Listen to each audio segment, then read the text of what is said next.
Slogan এবং কোনো হাততালি হবে না, কোনো স্লোগান হবে না, হাততালি হবে না। প্রিয় চাঁদপুরবাসী, আমরা এমন একটা দেশে বাস করি, আপনি রাস্তায় বের হলে বাসের ট্রাকে চাপা ভরে মরবেন, আপনি লঞ্চে উঠলে ডুবে মরবেন, কনস্ট্রাকশনের বিল্ডিং এর পাশ দিয়ে উঠলে হাঁটলে ট্রেন চাপা পড়ে মরবেন, আপনার উপরে প্লেন ক্র্যাশ করলে আপনি মারা যাবেন। এগুলোতেও যদি মারা না যান, আপনি কোভিডে মারা যাবেন, ডেঙ্গুতে মারা যাবেন, ম্যালেরিয়াতে মারা যাবেন, চিকিৎসার অভাবে মারা যাবেন। একটা রাষ্ট্র ব্যবস্থা আপনাকে নিরাপদ চলাফেরার অধিকার নিশ্চিত করতে পারে নাই। বাচ্চারা ক্লাস করছে, স্কুলে গিয়েছে, সেখানে হচ্ছে আমাদের দেশের বিমান বাহিনীর বিমান সেখানে প্র্যাকটিস করছে। প্র্যাকটিস, মানুষের জীবন বাংলাদেশের এস্টাবলিশমেন্টের কাছে হচ্ছে প্র্যাকটিসের বিষয়। এই যে অবহেলা,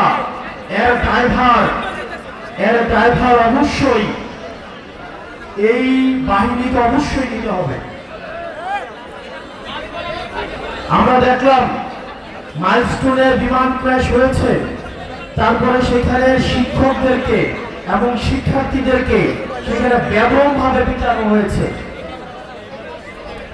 আমরা দেখলাম প্রশাসন যথাযথ, আমাদের একজন স্বাস্থ্যমন্ত্রী আছে বাংলাদেশের, চিনেন ওনাকে?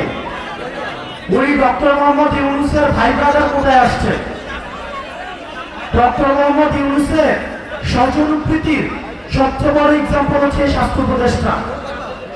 সবসময় বলে আসছি, এই স্বাস্থ্য উপদেষ্টা এটার কোনো প্রয়োজন নাই। আপনার দেখছেন ওনার কোন ধরনের অ্যাক্টিভিটি? উনি যে বেতনটা নেয়, এই বেতনটা হারাম হবে। উনি যে গাড়িটা চলে সরকারের টাকায়, এটা হচ্ছে জনগণের সাথে বেমানি। এই স্বাস্থ্য উপদেষ্টা এটা কোনো কাজের না। উনি কিচ্ছু বুঝে না, উনি স্বাস্থ্য ব্যবস্থা বুঝে না, উনি চিকিৎসা বুঝে না, উনি ইনস্ট্রুমেন্টাল, ওনার কোনো নলেজ নাই। ওনার একমাত্র যোগ্যতা, উনি গ্রামীণ ব্যাংকে ছিল এবং ডক্টর মোহাম্মদ ইউনূসের উনি হচ্ছে খুব কাছের মানুষ, এটাই ওনার যোগ্যতা। এই স্বাস্থ্য উপদেষ্টা নিয়ে আমরা কি করিব? এবং দুঃখজনক বিষয়, উনি নিজে চিকিৎসা করাইতে সিঙ্গাপুর যায়। উনি চিকিৎসা করাইতে নিজে সিঙ্গাপুর যায়।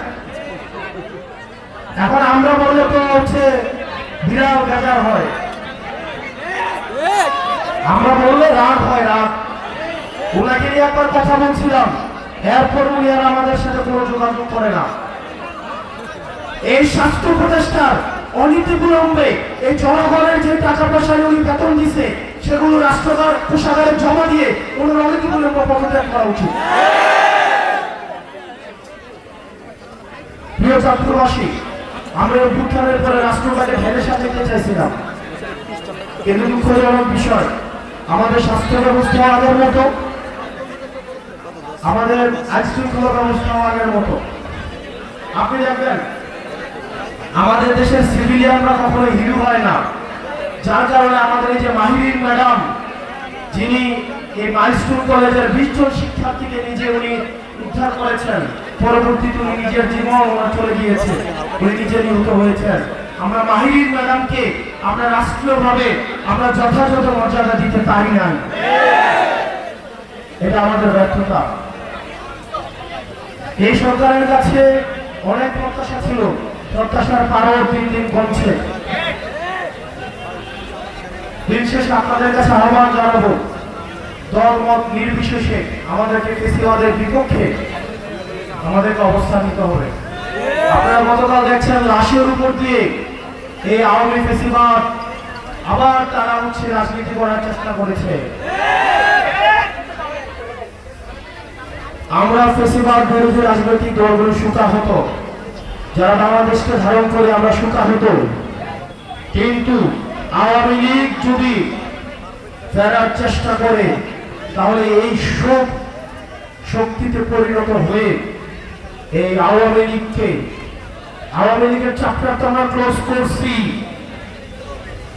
ভবিষ্যতের উত্থানের যে কোনো সম্ভাবনাকে আমরা একদম নাই করে দিব।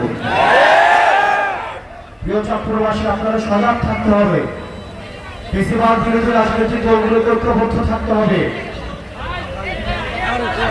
আমরা একসাথে একটা সুন্দর বাংলাদেশ বিনির্মাণ করব, যে বাংলাদেশের রাস্তায় বেরোলে আপনাকে দুর্ঘটনার সম্ভাবনা থাকবে না, যে বাংলাদেশে আপনার সুচিকিৎসা নিশ্চয়তা থাকবে, যে বাংলাদেশে আপনার বাচ্চা স্কুলে পাঠাইলে বিল্ডিং ভেঙে পড়বে, ওই আকাশ থেকে প্লেন ভেঙে পড়বে, এই ধরনের রাষ্ট্র ব্যবস্থা আমরা চাই না।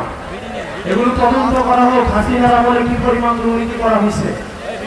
আমরা শুনছি বিমান বাহিনীর সাবেক প্রধান নাকি ৩,০০০ কোটি টাকা দুর্নীতি করছে।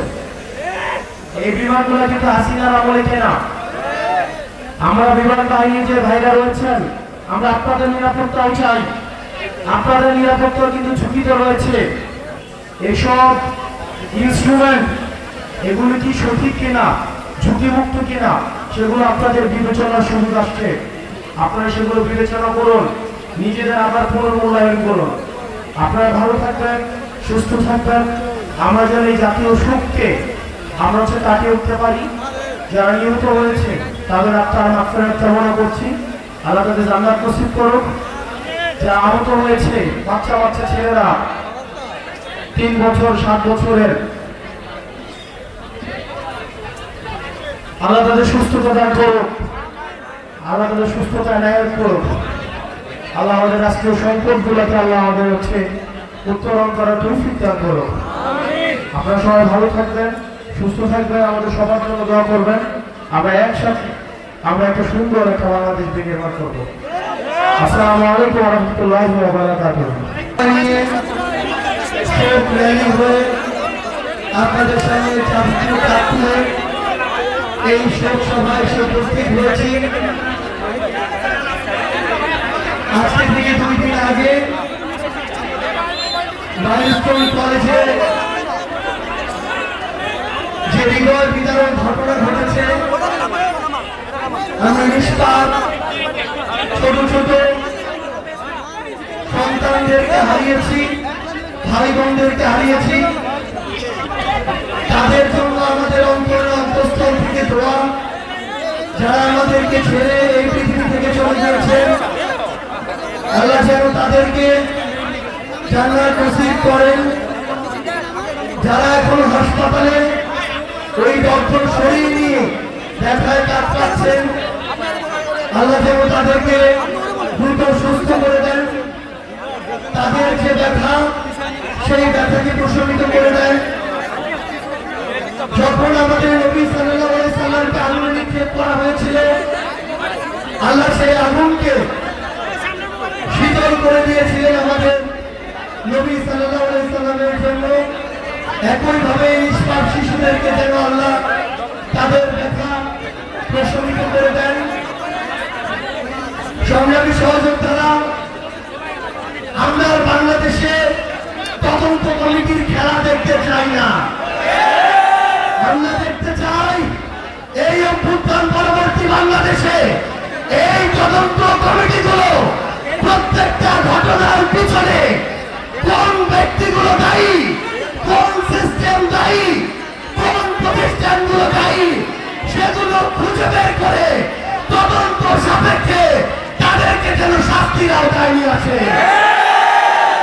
আমরা এই বাংলাদেশে এমন ধ্বংসের পরে আর কোন চুরির খেলা দেখতে চাই না। প্রত্যেক আমাদের আহত ভাই বোন, যারা আমরা যাদেরকে হারিয়েছি, তাদের পরিবারের পাশে এই সরকারকে নিজের সর্বোচ্চটুকু দিয়ে দাঁড়াতে হবে। তাদের ওই নিষ্পাপ সন্তানদেরকে ফিরিয়ে দেওয়ার মতো সামর্থ্য এই পৃথিবীতে আর কারণ নেই।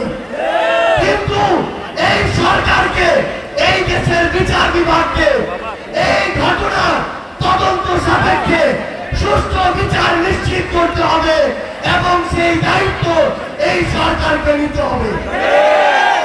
আমরা স্পষ্ট করে ঘোষণা দেই, আমাদের অনেক লোক থাকতে পারে, ফ্যাসিস্ট বিরোধী যারা লড়াই করেছি, মত পার্থক্য থাকতে পারে, কিন্তু সেই সুযোগ নিয়ে আওয়ামী লীগ এবং তাদের দোসর আমাদের মধ্যে ঢুকে অরাজকতা তৈরি করবে, সেই সুযোগ আমরা এই বাংলাদেশে আর দিব না।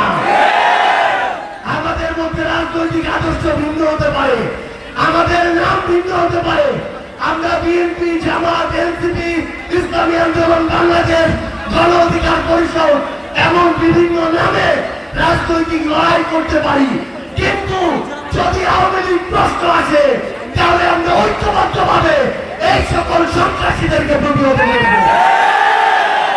সংগ্রামী সহযোদ্ধারা, আমাদের নিজেদের মধ্যকার মত পার্থক্যে ফাটল ধরিয়ে সুযোগ নেওয়ার জন্য অনেকে বসে আছে।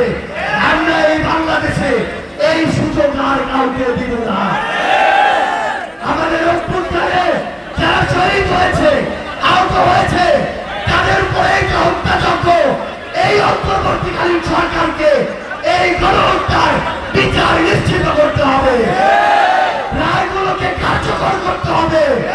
নাহলে এই অন্তর্বর্তীকালীন সরকার আমার শহীদ পরিবারের, আমার সন্তান হারানো মায়েদের, ভাই হারানো ভাইদের এই যে ব্যথা, এই যে দায়বদ্ধতা, সেটা এই বাংলাদেশে মৃত্যুর পূর্ব পর্যন্ত কোনোদিন এড়িয়ে যেতে পারবে না।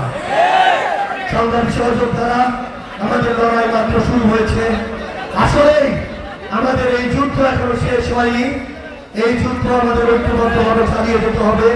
সবাইকে অসংখ্য ধন্যবাদ। আমাদের সবার জন্য দোয়া করবেন। ইনকিলাব জিন্দাবাদ।